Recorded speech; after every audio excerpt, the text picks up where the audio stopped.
Division I student athletes have higher SAT and ACT scores than college-bound students. The number of us receiving diplomas is at an all-time high. African American males who are student athletes are 10% more likely to graduate. Still think we're just a bunch of dumb jocks? You need to do your homework. There are over 400,000 NCAA student athletes, and just about all of us will be going pro in something other than sports. Nation's top football prospects display their skills and get primed for an elite talent showcase.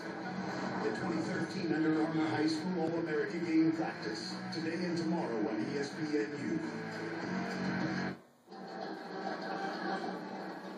Situation here for Purdue the rest of the way here in the heart of Dallasville. They're down 35-0. There you see interim head coach Patrick Higgins on the sideline. Daryl Hazel, new head coach for Purdue.